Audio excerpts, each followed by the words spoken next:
అంటే మా ఫాదర్ అంటే నాకు అల్టిమేట్ అంతే. ఇప్పుడు లైఫ్లో ఇప్పుడు ఇలా ఉన్నాను అంటే మా ఫాదరే కారణం దానికి. అంటే అందరికీ ఫాదర్ అంటే మీరు అన్నట్టు జస్ట్ ఫాదర్ ఉంటారు, నాకు గురువు కూడా ఆయన.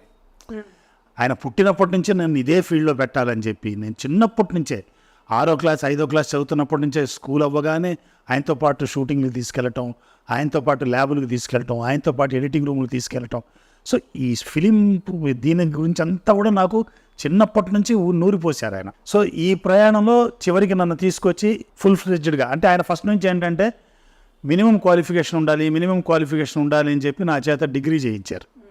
ఆ తర్వాత నాకు అర్థమైంది ఆ డిగ్రీ చదవటం వల్ల ఆ చదువుకి నేను పనిచేస్తున్న దానికి కొంచెం కూడా సంబంధం లేదు, ఇంత కూడా ఉపయోగపడలేదు ఆ డిగ్రీ. ఒక ఎటువంటి ఓతం కానివ్వండి, ఎటువంటి సపోర్టు, ఎటువంటి గైడ్ లైన్స్ లేని చోట తానే ఒక పుస్తకంలాగా మారాలని అనుకుని ప్రయత్నం చేయడంలో ఆయన ఎదుర్కొన్న సందర్భాలు కానివ్వండి, కష్టాలు కానివ్వండి, మీతో ఎప్పుడైనా షేర్ చేసుకున్నారా?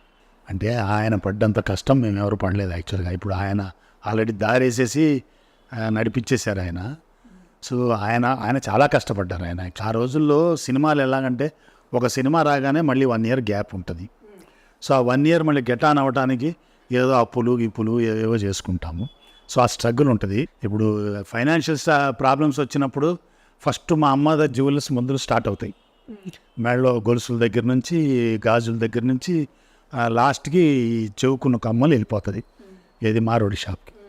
ఆ తర్వాత మా నాన్నగారు వాచ్, ఆయన ఉంగరం, ఆ తర్వాత నా సైకిలు.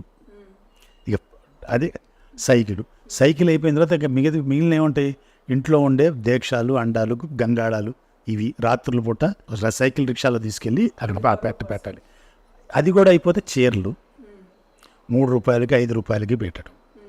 ఇవన్నీ పెట్టేసిన తర్వాత ఏదో సినిమా వస్తుంది, ఏదో డబ్బులు వస్తాయి, వచ్చిందో మళ్ళీ ఇది రివర్స్లో ఇవన్నీ తీసుకొచ్చి మళ్ళీ ఇంట్లో పెట్టుకోవటం. సో ఇలాంటి కష్టాలు అయినా కూడా ఆయనకి ఏంటంటే ఫీల్డ్ మీద అసలు ఎటువంటి రిగ్రెట్ ఉండేది కాదు ఆయనకి. రిగ్రెట్ ఏం లేదు.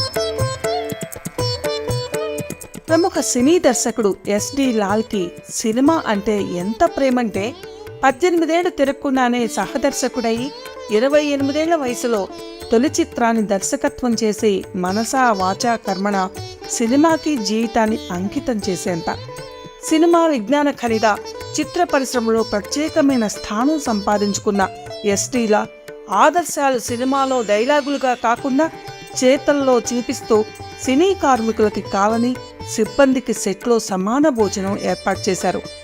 ఎస్డి లాల్కి సినిమా అంటే ఎంత ఘాటు ప్రేమంటే తమ్ముడిని, తన సంతానాన్ని సినీ పరిశ్రమ సేవకై సైనికులుగా తీర్చిదిద్దారు. కష్టం వచ్చినా సరే, పస్తులున్నా సరే పరిశ్రమని నిందించలేనంతగా వారి మనసుల్లో సినిమాపై చెరగని గౌరవ సంతకం చేసి పరిశ్రమకి కట్టప్పల్లి చేశారు. అది ఎస్డి లాల్ అంటే.